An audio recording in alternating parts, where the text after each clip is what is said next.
Ladies and gentlemen, welcome back to Gotham City. I'm your host, Levi Rosman. This is a podcast where I talk to people who live in the chess world on the 64 squares and also beyond them. And in this episode, I am extremely excited to be speaking with GUKESH D, aka GUKESH Domaraju from India.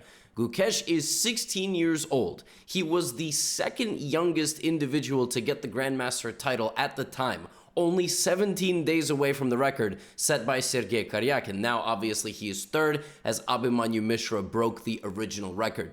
GUKESH had a dominant display recently at the Olympiad. He was on 8 out of 8, and he finished with an individual gold medal with 9 points out of 11, leading his team to a bronze medal finish in Chennai. In this episode, honestly, I'm blown away by his mindset, his confidence. He has a killer instinct, and it was amazing to just get to talk to him for an hour before he goes back into the chess world, trying to win as many more games as possible and hopefully becoming the world champion someday in the future. I hope you enjoy. GUKESH, thanks so much for joining today. Thank you. By the way, I don't want to call you incorrectly throughout the recording, so I just want you to tell me right away. It's GUKESH, right? It's like we should call you GUKESH. That would be your first name, right? Yes, Gukesh is my my first name, but yeah, you can also call me Guki if you like. Okay, sounds That's good. what friends call me. So. Guki, you said? Yeah, Guki. Okay, got it. Oh, now I'm interested in some of the other nicknames. I have to say, it's a little bit confusing. I never understood why you only had one letter as the surname. Why couldn't they put the whole name? Is that just how it was signed up originally, or is that common in India, or it's not very common? So yeah, it's very common in India. So the thing in India is that we have one name mostly, and the second name is mostly either a family name or a father name, and we say it's the first letter is like initial. So if you see Pragnananda's name, Yeah, it's Pragnananda R. So R stands for Ramesh Babu, and in my case, it's Domaraju. D stands for Domaraju, and it's my family name. So yeah, use only the initial letter. okay, I see. Is that just a case by case basis? Because obviously, we see Sagar Shah. He's not like there's no S or there's no or like Nihal Sir, and like it's always just been his full name. Is it just if a name is very long, or is it just specific? In some cases, you shorten it, or I think it's more of a South Indian thing. Sagar Shah is more of okay, like he's not from South India. I think in South India, especially Tamil Nadu, where I live, I think it's very common to have only the first letter as the second, you know, name.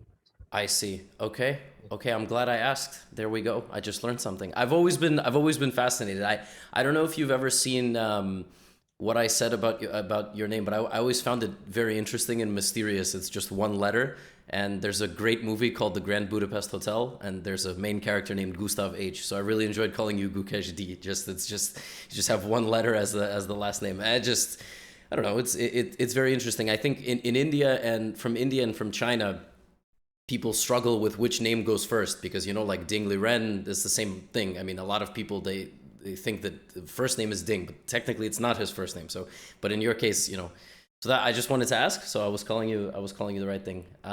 Perfect. Well, we are how many days now? Maybe 5-6 days or something removed from the Olympiad. How has life been for you? Have you had media and just tons of contact and requests ever since it ended? Like, have you just been super busy? Yeah, the Olympiad ended like 3-4 days back, I think, and it's been really hectic actually. Uh, like some interviews and yeah, we had some family plans also. How are But people? Yeah, tell me all about it. How are people contacting you? I mean, is it just because I'm assuming you haven't yet had a manager? Do you have a manager now? Like, what has that been like? I don't have an official manager, but my father manages like literally everything apart. I mean, uh, surrounding chess. So yeah, my father is yeah the one who manages everything. So, Got it. Has it always been that way? Like traveling to chess tournaments and just managing? It's common, right? It's like your dad and um, Yeah, I think from the start it has been the same. And okay, I mean, I'm comfortable with my dad managing everything. I can, just fully focus on chess, and my father also likes to do all this work and supports me in every way. So yeah, it's a natural thing, and we never really thought of hiring a manager. So, it's definitely a strange concept, right? Especially when you're when you're a bit younger. Like I don't know if I think some of the other super top players have managers. Actually, I know for a fact they do because I've tried inviting them to podcasts, and then it's like contact the manager. In your case, I didn't know how to reach out, and I just saw we follow each other on Twitter. I said, okay, I'm gonna send a message. Do you manage your own Twitter, or is it the same thing? Your dad like does the social media as well. I didn't know if I was no, contacting you or somebody else. yeah. So all my social media accounts, Facebook, Twitter, uh, also Instagram, I think, or everything is managed by my father. I mean, he shows me if there is something interesting going on, Hmm. but I personally don't check most of the messages. Yeah, it's mostly my father handling everything. Understood. How do you spend most of the day? I mean, at this point, obviously, it's hey, we got a contact from this bozo to get a podcast interview. I'm sure you're gonna go to some, you're gonna go to some Indian media and everything. But like, just day to day, what are you up to? Anish Giri told me that at the level you're at, it's chess all the time. It's just looking at you just broadcast whatever games are live in Europe, in Asia, whatever. You're just scrolling through. So what's a typical day like for you in terms of just studying and being involved in chess? Well, as a chess player, I mean, you probably know how it looks like. Yeah, we wake up. I mean, we sit with chess, and it's basically the whole day is gone. So, uh, yeah, it's mostly about chess. And okay, I mean, after tournaments, I take 1 or 2 days break regularly, but I never stop following games. Like even if I'm on a break, I just open follow chess. And I just scroll through the games. Otherwise, it's of course more serious and structured. You scroll through random league games. You scroll through Mhm. just to see interesting opening ideas, just to see who's doing well, that kind of a thing. Yeah, yeah. I mean, it's following a lot of games. You get to know a lot of players, and also like you'll be surprised how many very interesting opening ideas you'll see by just following random open events. Also, I mean, even not very many very strong players sometimes show a lot of very interesting opening ideas. I just keep in mind, and then I check those which I find interesting later. Yeah, it's a very interesting point. I feel like in some of these open tournaments that you've been playing at, for example, there are some super interesting ideas that might even be too risky to play at, for example, Tata Steel or some of these other closed top level events. Yeah. Yeah, I definitely agree. Do you have any you remember that you really that caught your eye and then you wanted to add and you say, oh, maybe I'll try that one day, or do you try to just come up with your own ideas? Obviously with engine with trainers. Yeah, mostly okay, when I'm working, I look for ideas myself and with trainers, of course. But yeah, I remember sometimes I just saw some games, and I even used some ideas, I think. Not sure about the exact idea of the game, but I just saw some game, and then I remember even recently I won a game just by following a follow chess game randomly. So Just yeah, some random tournament. yeah. Like as I said, there are a lot of interesting ideas, and one I think recently one really caught my eye in the Rosolimo, and I used it in one of my games, and it it was it went very well. So Russellimo on the black side. yeah, E4 C5, this knight of 3 knights, bishop Yeah, B5 from black yeah. side. I just meant Because Rossalimo, I mean, I guess you. I don't know your repertoire with white as well, but I've seen you play knight c6 with with black. I think wasn't your game against Fabiano Rossalimo? My Yes, yeah yeah. it So was Rustam. yeah. Actually, that's obviously I have a lot of specific questions about the Olympiad, but one of the questions that I'm most interested in is when you have a rise as fast as yours. Uh, first you're like 2600, you're like 2500, 2600. I'm correct me if I'm wrong. At that level, you're still not always playing against 2700s. So when you're that level 25, 2600, you might still study the games, and you probably do study the games of Magnus, of Fabiano, and you can use their ideas against 25 and 2600s because you're still beating them. But now you're at you're top 20 in the world. All of a sudden, you're playing those guys. You just played Fabiano. You just beat Fabiano. So is it strange to have to like adapt, because you might have been studying his games and using some of his ideas, and all of a sudden you're playing him? What is that experience like for you? Obviously, it didn't change you. You won, which is amazing. But have you had to go through that? Like, wow, I used to study all their games, and here I am playing them. Yeah, my coach Vishnu, sir, like he has always, even while studying the games, he has always told me that, uh, like we are studying this guy's game, and but always remember that you will have to play against them someday. So mentally be prepared, not to like really have a lot of admiration for the guy and so much respect that you just can't play against him. So he has always told me that whoever you play against or work with, you will have to play and beat them at some point. So yeah, but playing against them, it's a great learning experience, of course. And I've just played a top 10 player, Fabiano. This is my first classical game against top 10 player, and I know I'll meet all the top guys very soon. So yeah, even though I admire them, uh, I think I have the I have the capacity to beat them. So it's more of self confidence. Where does that self confidence come from? I mean, is it just, have you always had it? You just, is it like, where does it come from? You just born with it? Because I've been confident too, but not right now. So I'm curious, like, where you obviously you just told me, right? You've completely, you respect the player, you study their games, but you're also actively looking for, weaknesses, improvements. So where does that come from? I don't know actually. Uh, I That's don't an know. answer.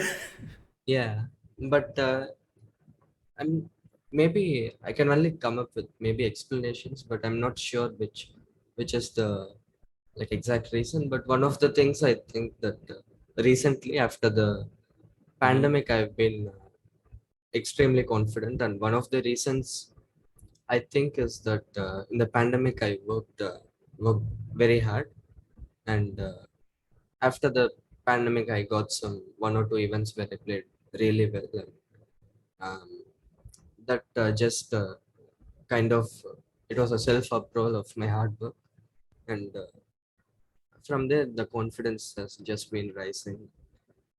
I don't know, maybe that's one of the things, but I really don't know.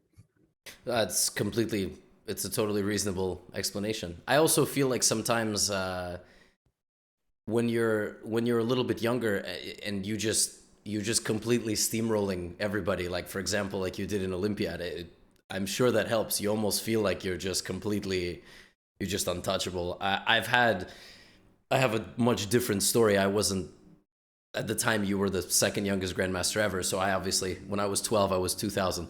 And by the way, being 2000 at 12 years old in the United States, when I got it, I was number 2. Daniel Naroditsky was number 1. So Uh-huh. back then it was actually impressive to become 2000 at the age of 12.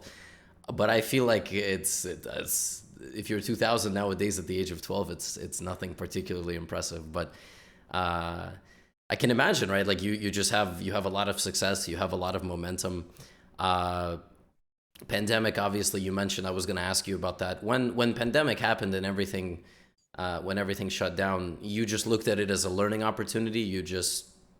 studied every day and worked every day. Did you play training games like against some of the other guys your age? How was pandemic? Was it any different than studying chess now, or was it about the same? Yeah, so before the pandemic, my style was just to play tournaments non-stop. Hmm. Uh, like in 2018, 2019, I played like crazy amount of tournaments and games. And yeah, in pandemic, I had this forced break, and I don't know. At first, I didn't know what to do, so I was just playing a lot of online events, and I it was not really. I was not really enjoying it, and also I was not really improving my game. So I mean, the pandemic really changed me, and one of the things is completely shutting off online chess. Uh, Mm. I have played very few online events in the pandemic or after the pandemic, and I just realized that I have to set my priorities. And my number one priority, I thought, was to like when the tournaments resume, I have to be in the absolute top shape to play classical events, and improve my rating as soon as possible, because obviously I know that a lot of time waste was gone in the pandemic, and I have to be two steps ahead when the classical tournaments start. So I started working a lot, and one of the things is also I started working with engines. So before the pandemic, I didn't really use engines. It was mostly my trainers who were using engines, and I was just trusting them. But in the pandemic, I started using engines myself, and I also this got a invitation from Baka Vishayanand Sir's academy, uh, to be a student in academy, and that also really helped working with all the top coaches. So yeah, I don't know. I think somehow everything just went my way in the pandemic. I saw it as a great learning experience, and probably if not for the pandemic, although I mean it was a very sad thing for the entire world. I mean, Yeah, of a lot course. of people a lot of people lost their jobs and stuff like that. But for my chess career, I think it was a blessing in disguise. I i got to uh, think about a lot of things, change a lot about myself. And yeah, when the tournament started, I was probably two or three steps already ahead of my relatives. I say the exact same thing actually about the pandemic and the whole world shutting down. I think I've given a few interviews because people ask me about the chess boom. They don't ask me about becoming 2700, but I say the same thing. I think it was a horrible situation for a lot of the world, but for chess professionals, whether it's competitive like yourself or online creators, I think it's one of the best things to happen. It's very strange to sit here and say, so speak so negatively and sadly and everything. On the one hand, it's true. On the other hand, yeah, for a lot of us, it was a blessing in disguise. So it's strange. I'm not sure anybody benefited more from the world shutting down than people in the chess world, right? All of us.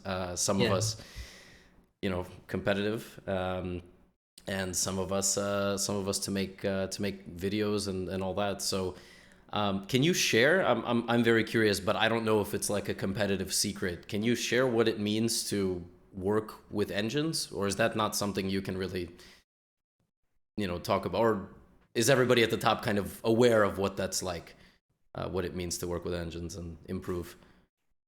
I think almost all the professional chess players by now, I mean, they're quite familiar and uh, familiar to how to work with engines. And for me, my it was usually when I started working with my current trainer Vishnu. Mm-hmm. It was his idea to like not work with engines, so that I develop some you know practical playing qualities and stuff like that. And his usual plan was that if I manage to like reach 2700 without using engines, and then we start working with engines, it will be a huge advantage, because I'll have all the practical skills and stuff. But in the pandemic, I thought I was probably when I started working with engines, I was 25, 78. I mean, I was close to 2600. And I had a I had a discussion with my coach, and I felt like it was already time to, start working with engines. And we had a discussion. We kind of like discussed how we'll be working with engines, and how much time we spend, what kind of ideas we'll be finding uh, with engines. And as I was quite confident that it was already time, so Vishnu sir trusted me, and he said that probably if you feel it's already time, then it's better to start. And yeah, I think it was. I mean, almost all the grandmasters by now, I think, know uh, how to like work with engines and get the most of it by now. I mean, it's just not not completely trusting the engine and not fully uh, neglecting what it says, but you just have to, you know get what you want out of the engine. So it's also when you're understanding, or when you know yourself better, it's usually easier to work with engines, because like for example, in some positions computer says 0.00, you go and play the position and you're lost in the next two moves. So, and when experienced players work with engines, that usually doesn't happen, because even when the computer says 0.00, we know that it's not 0.00 in a practical game. So yeah, Right. it's usually small things like this. Got it. Yep, that makes sense. I've heard people say similar things, but yeah, a lot of it is you must apply your own brain, Mhm. and Yeah. I definitely understand. I've tried, so I'll tell you my experience of being when I was even in decent form.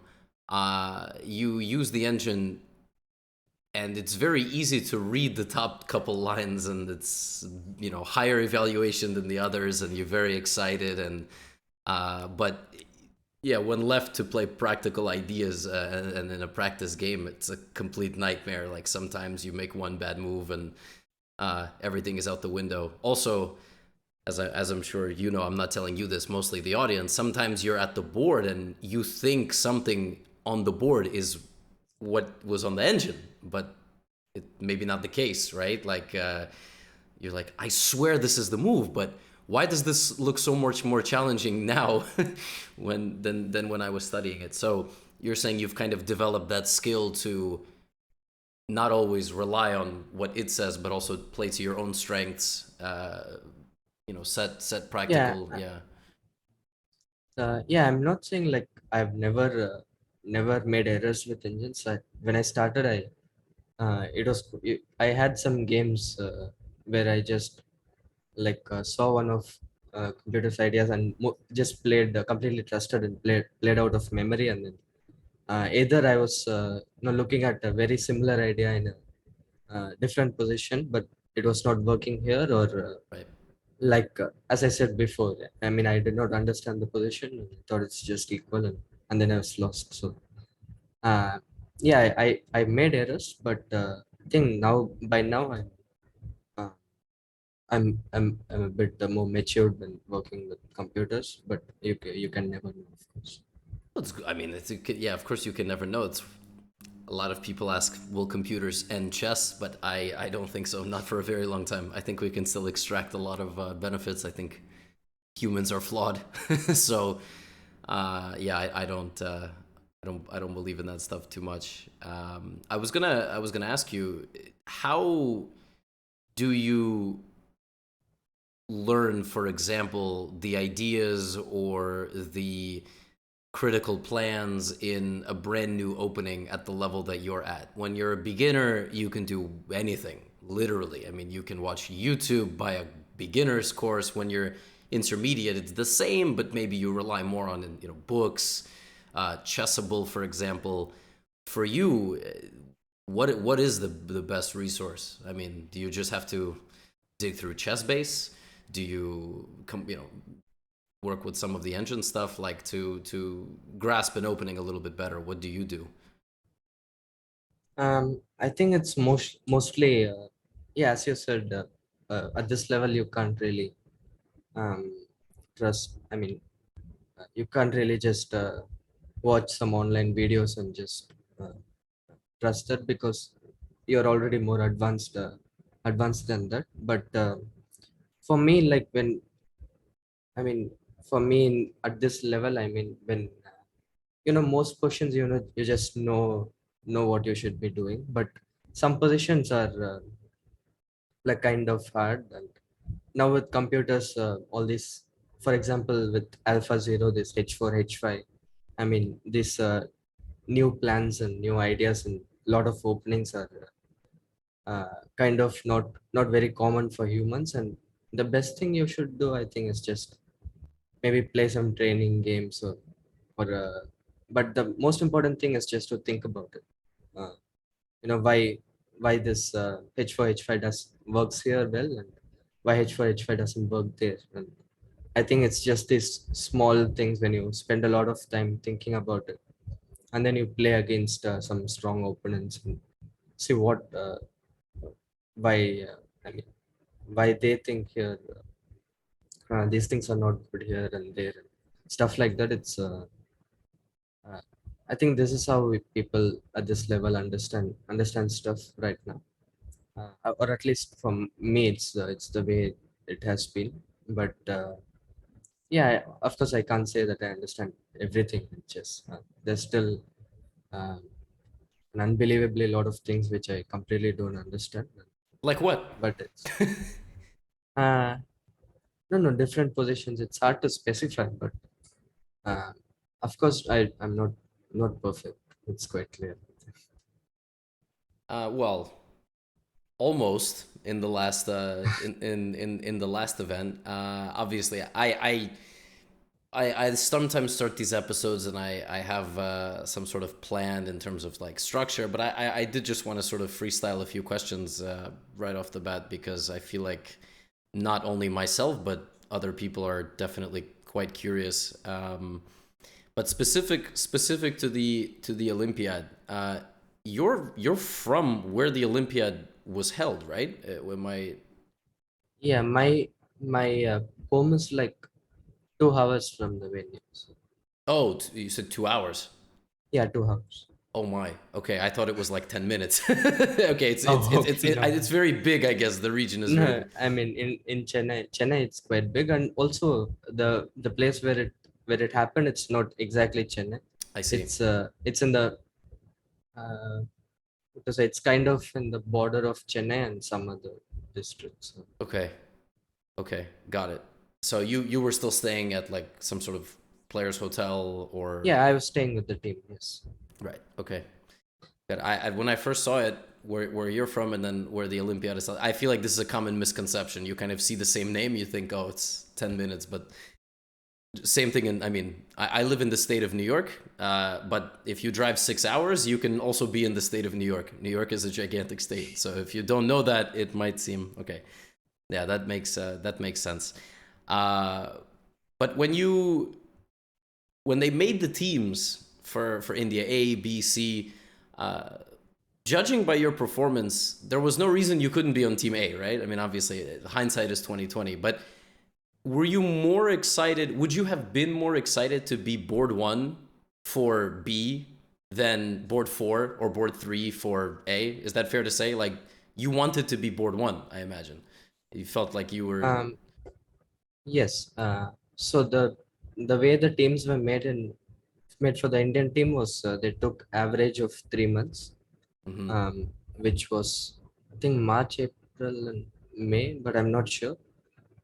In which 3 months, when I started, I was like 26-14. So my average was quite low for the A team, but my current rating, of course, I should be qualified for Team A, and I thought it's fine. I mean, India B team was quite an exciting team, and like leading the team on the first board was something that I really enjoyed. And yeah, Team A, I probably wouldn't have gotten board one. So I actually thought that getting board one on Team B is much better than getting board 3 or 4 in teammates. And can you switch boards like in the middle of the Olympiad, or do they not allow? No, No. no. So Okay. board 1 it's usually fixed, but let's say you're on board 3 and then the second or first player wants to rest, you can go to board 2. I see. Only if someone's resting. So okay, okay. Because I noticed, for example, U.S. team had 5 players. I think they were alternating sometimes who was board 1. Uh, unless Yeah, I'm. because when Fabi was playing, it was like Fabi and Levon. Mhm. And when Fabi was not playing, it was Levon on first board. Okay, got it.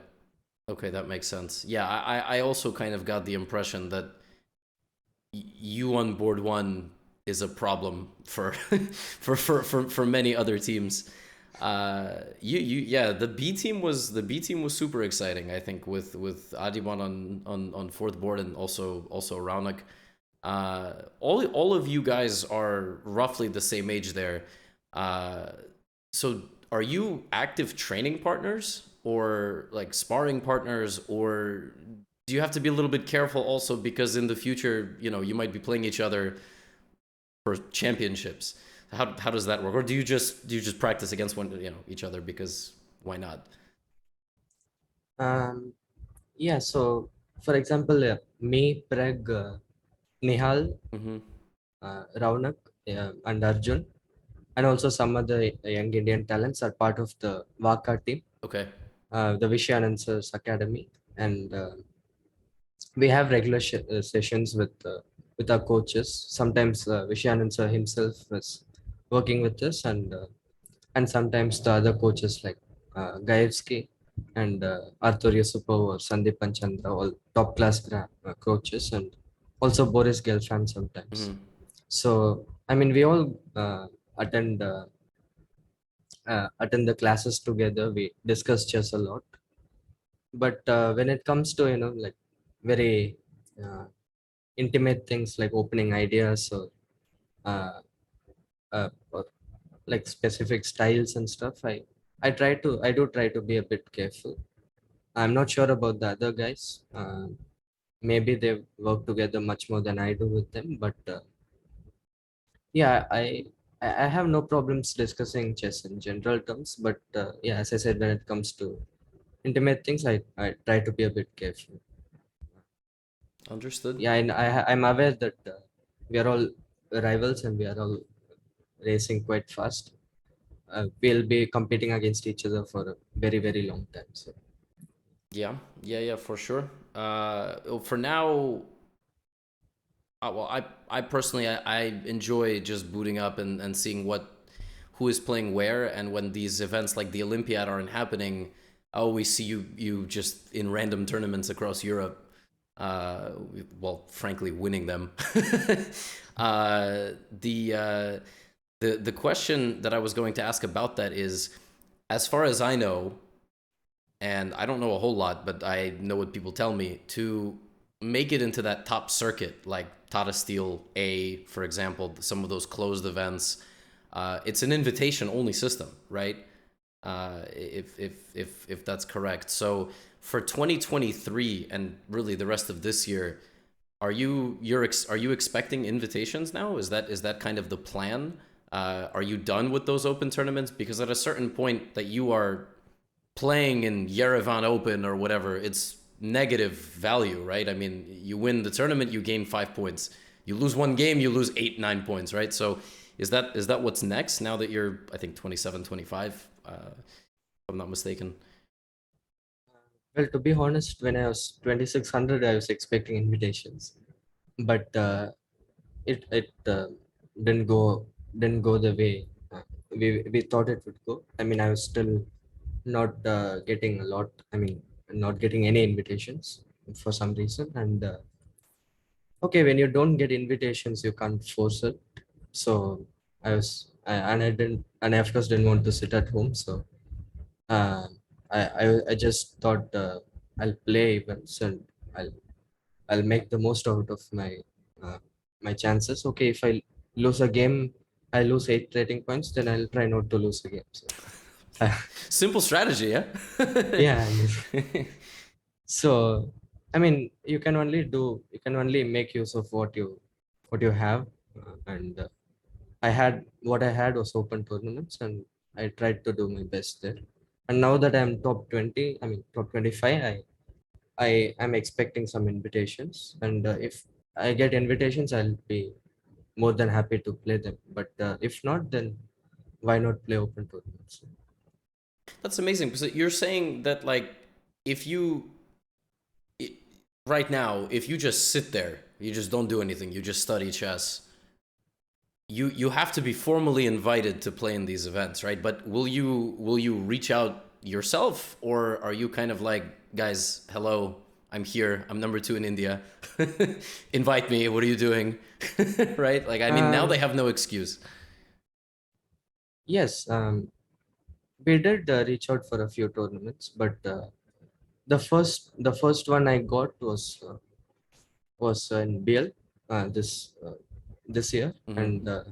I mean I can't really say it was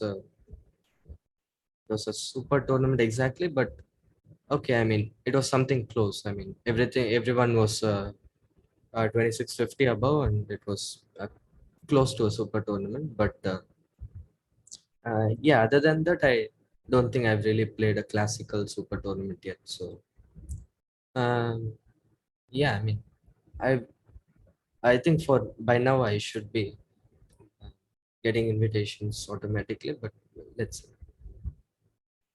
Makes sense. I still find that extremely fascinating that and I, like I said, I spoke to MVL, for example, same thing. He was kind of mentioning that if you're if you drop out of a certain level, you might legitimately just not get invited to a tournament, which I just find fascinating. So I asked him what his preferred format was, and he's played in all sorts of events.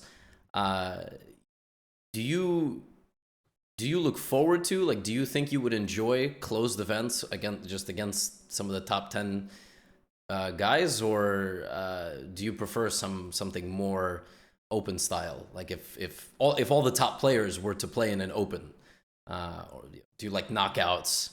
What do you enjoy, or do you just not care, you just want to play chess? Uh, I think by now I haven't played a close tournament with all the top 10 guys. So if I get a chance, I'll take it as a huge learning opportunity. And yeah, I'll be really excited to play in a closed event. But with like all the strong players in an open event is also a very interesting thing. Yeah. I mean, for example, Grand Swiss I played, and uh, it was very interesting. But a close tournament is always a different feeling because day after day you're getting like the absolute best, and you have to be in shape every day. Either you lose yesterday or you have the biggest win yesterday. You still have a very tough game tomorrow. So that will be a very interesting experience. I'm I'm pretty sure a lot of the biggest lessons await me in those kind of tournaments. So, I'm sorry, yeah, my dog started barking. He's just must yeah. have been extremely excited about close tournaments. It's true, those events are kind of insane. You might lose a game, and then tomorrow you have to play Magnus with black. Like one of these things. Have you've gotten a chance to play Magnus in one of the online events yet, or just? Uh, I played against him in Gold Money Asian Rapid. Yeah. So that was a draw, and but I haven't played against him in a classical. I mean, Yeah. in a over the board. Yeah, of course. Actually, speaking about that, I realized you have this situation where you don't play much speed chess over the board, and so your rapid rating is 2280. I think I might be higher rated than you in rapid, or something very, maybe not. I think maybe my rapid is like 2250. So is that another thing that you're gonna do this year, or at some point play like World Rapid and Blitz? Yeah, I did play the World Rapid and Blitz last year, and I think I gained a lot of rating there. But as I said, my number one priority is classical over the board. But if I get a chance to play Rapid and it's not clashing with any strong classical event, then I'll try to improve my rating, improve my speed chess ratings as well. But there isn't really what you're describing is there's not really much of a benefit, right, to play World Rapid Championship unless you're going to win it, right? I mean, if I'm not mistaken, like if you travel across the world at the end of the year to, for example, I think last year it was in Poland, and you have an okay result, but you gain some points, but you don't win anything. Might as well just stay home and study, be with your family, not travel But thousands okay, of miles. but I mean, there are, I think, a lot of positives also. I mean, you get to play a lot of strong events. I mean, Hmm. strong players and gain a lot of rating if you do well. But of course, if you don't do well, you can easily tilt and lose a lot of rating. But okay, that's the way it is. And okay, for example, last year I finished ninth and I got some very good prize money also. So I think you can either try for finishing in the top, or you can also just play for rating. But the main thing is you get very strong opponents, and I think it's a very interesting experience because you play, for example, in Blitz you play I don't know, 9 rounds a day, and Yeah. it's very easily you can just tilt and lose every single game. But those are very good learning experiences, I feel. And I think it's Rapid and Blitz is a very interesting event. I'll be surely playing this year as Where is it this year? well. I don't think it's announced yet. What is it? Oh, okay, that makes sense. That's because I have absolutely no idea. Yeah, it might probably will be somewhere in Europe, I imagine. Mhm. When you were playing all those events, when you were traveling and playing and whatnot, that's all. Is that all out of pocket? Like you have to pay for that stuff. Obviously, you get some sort of conditions, right? If you're not from the country where it's held, just for the audience to understand. If you're one of the strongest players in a big open tournament, they usually will give you some free stuff. But at the same time, you have to. I mean, you have to pay for food, pay for airfare. So were you just kind of were you just paying out of pocket for that stuff while you were climbing the rating ladder? Um, until I became a grandmaster, I was completely it was I was completely sponsored by my parents. Um, but after I became a grandmaster, I got some uh, like I got one sponsorship deal with Microsense Networks, and yeah, they have been constantly. I mean, they have been partly reimbursing um, my travel expenses, Mm-hmm. stuff like that. But yeah, it's mostly just reimbursing uh, my finances, and um, other than that, I don't have any other sponsors. Like for now. Yeah, I noticed because when I played in Europe, there was a couple of very strong teenagers, or 11 or 12-year-old players from India, and I was looking at their tournament history. So prior to playing in the Czech Republic, they had played in Sharjah, or they played in the UAE. They played in other parts of Europe, and I just couldn't imagine. I mean, it's so many airplane tickets. It's so many hotel rooms. It's entry fee. Maybe there is no entry fee because Europe is much nicer to play chess than US. But I mean, my gosh, like yeah, you have to. It's so much money. I mean, just in the US, Gukesh, you're never gonna have to do this. But if you ever had to chase a GM norm in the US, it's usually like $1,000, $800 to join the tournament. Then you have to pay for hotel. You have to fly. So just to try to get one GM norm in your 20s, it's like maybe $2,000, which is crazy. That's a crazy amount of money. Um, which is which is quite unbelievable. So I can imagine it's.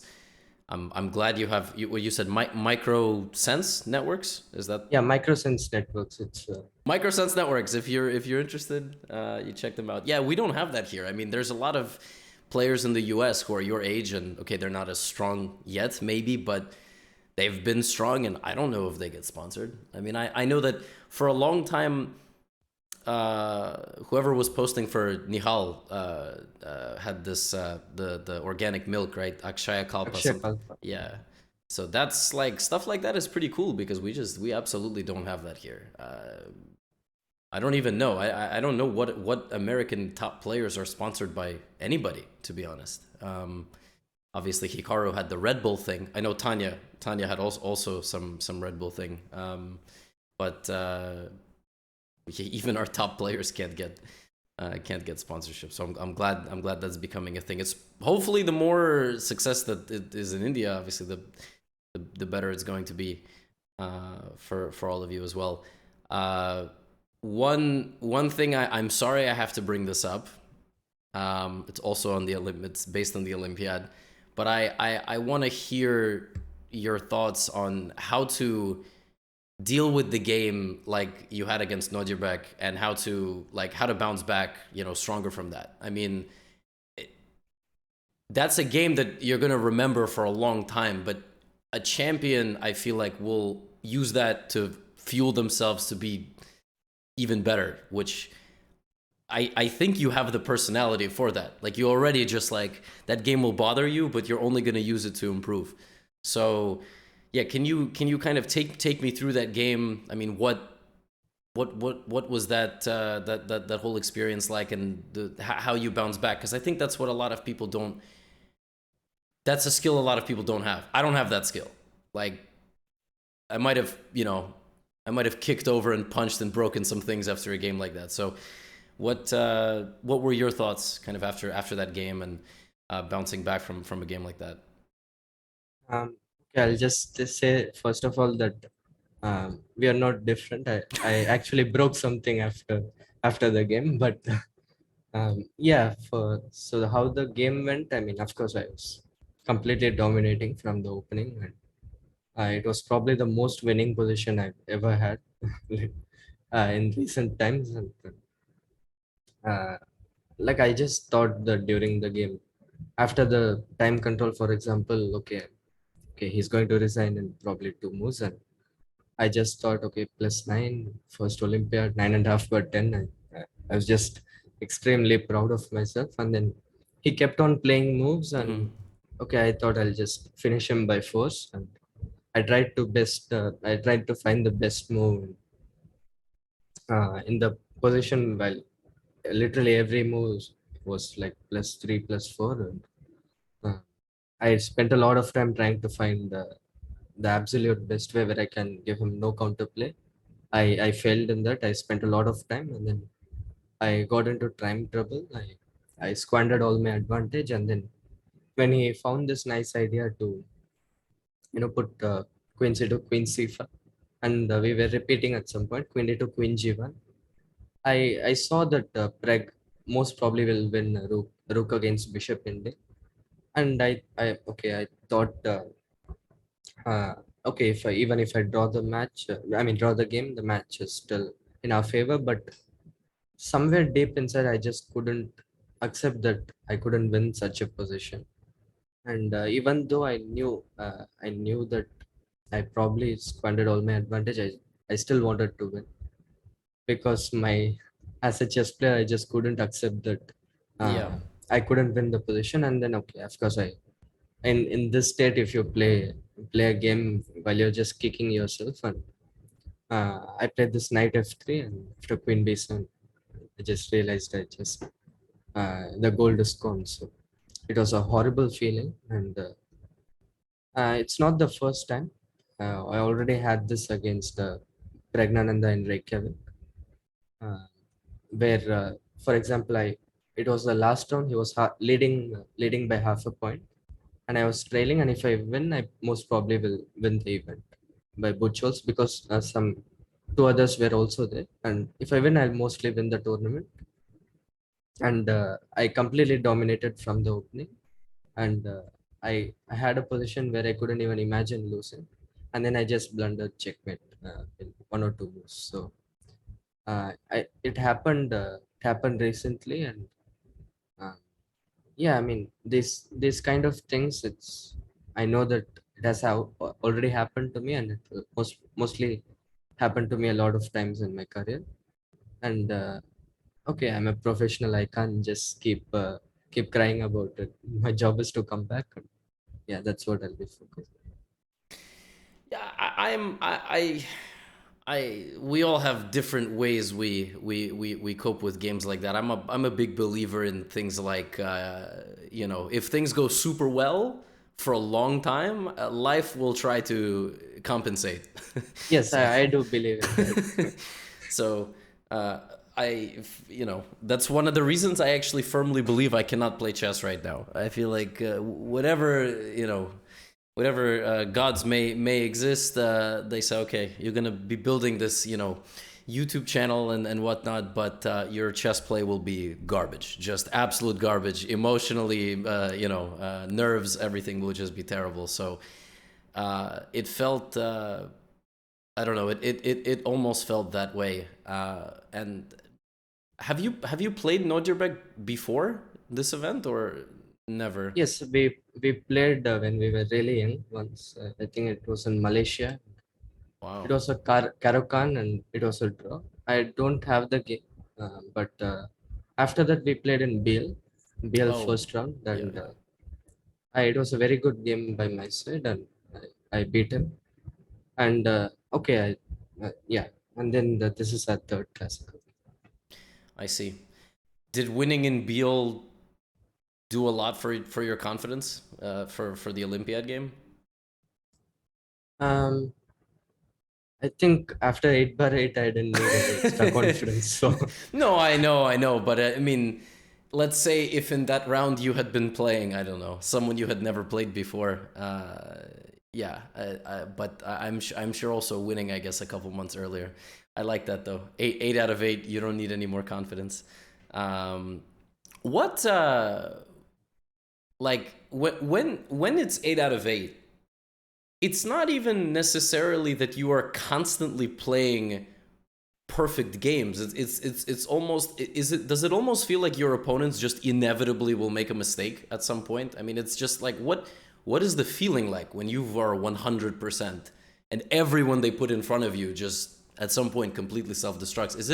Is it a mix of you doing and causing practical problems for people, and combined with the fact that you've won every game? Like what is it? What did you feel when you sat across from people and they you know just disintegrated in front of you? I think it's just a rule about good and bad form. I mean, when, for example, you are in bad form, you you feel absolutely in control for the entire game, and but actually you're not. When you, I mean, you think you just played a perfect game, but you have missed a lot of things. And then okay, I think it's more about you believing in yourself, and I mean opponents believing in you as well. When you're in bad form, your opponent knows that you're not perfect and you'll make mistakes. And but even when you think you somehow played a great game, you still miss something, and then your opponent just catches it. And when you're good form, you, I mean, you just feel like for example, in Olympiad, felt like I was from the first round, I was missing some simple things from the start. But like I remember against Okachuro, I just missed something simple. He even played it, but then there was something surprising for me in the variation that I had miscalculated. So even when you feel like you're not doing good, something good just happens. I think it's more. I don't know. It's more probably psychological, because your opponent thinks that you have something in mind, and it's somehow just there because I don't know. I It's hard to explain. Well, I call it higher rated bonus. So when I'm sometimes in good form in blitz and I get up to 2800 or whatever, and suddenly, no matter what I do wrong in a position, there's just Yeah, always something. that's And yeah. so I always joke, it's kind of like do you watch streams? Do you watch any online stuff? Like, I'm sure if you're gonna Uh, watch somebody, you're gonna watch Hikaru play blitz, right? Like if you're gonna watch anybody. uh, I actually don't watch a lot, but yeah, I have watched a few streams before.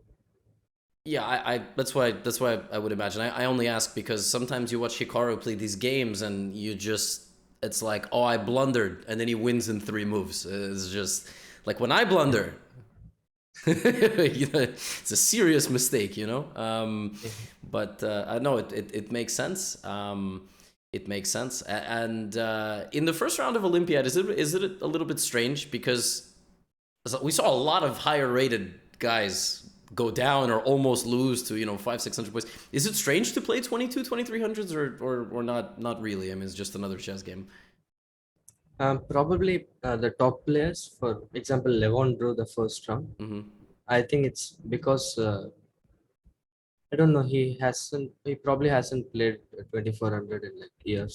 So he, I mean, they're not used to it. But when I play opens, I get a lot of these guys, and I know that they are also chess players. And when you kind of underestimate a player a lot, you just think you'll beat him. You'll beat him probably a piece down. You play. Uh, you're just very overconfident when you play some nonsense. But I know that I played a lot of 22, 2300s. I've recently lost against one in one of the recent tournaments. So I know that they also can play chess, and I try to give respect to them. Yeah. Okay. If I'm not if I'm mentally stable, okay, for my level, I should be able to beat them. So, So if we played a classical game and you gave me peace odds, how many games do you think you could not lose out of 10? peace odds and in a classical game. Okay, that is not a very good thing. I know, but you were like, oh, I think I can beat him down a piece. I feel like in Blitz, actually, I feel like you could maybe get a good score. I don't know if you saw. I looked at our recent games, and I'm like, man, I uh, just was not close at all. I remembered we played one game in particular in Title Tuesday, and that game still haunts me. I just played like a monkey, and you just played like every top move. I was like, all right, well, Um, but I noticed what you said earlier in the episode. You stopped playing online. All of our games were in 2020, and you just we haven't played much since. Um, that'd be interesting to see. Peace odds blitz match. But I feel like at this point it's insulting your intelligence. You're at the level where you have to start demanding things, right? Like 2600, 2680, you're still climbing. Now that you're 2720, it's time for people to start, respecting your time more and not putting you through such things. So actually, on that note, what's next for you? You said tomorrow you're traveling, right? So what's next on the schedule for tournaments and for the next few months? Um, Tomorrow I'm traveling to Turkey to play in the Turkish league, Oh, and that will be quite a strong event actually. And me and Abdusataro are in the same team, by the way. So that will be a really interesting event. And yeah, after that, I think I'll take a break for a couple of weeks, and then I'll uh, plan to play some events. I see. Oh, so as of now, there's nothing for October, November, and so on October, November, I probably have something, but like Tata Steel Rapid and Blitz, which is happening in India. in India, right? Is that November? It's usually, or I thought that was in. I'm not sure about the exact dates, but I do know that there is something in uh, those terms. Okay. Is Turkish league? There's so many leagues, man. I don't know what league is what. So Turkish league is a typical thing where like you get paid to play, right? Like I mean, it's there's like some sponsors or something. Is it one day or is it for a long time or what? No, it's not like Bundesliga.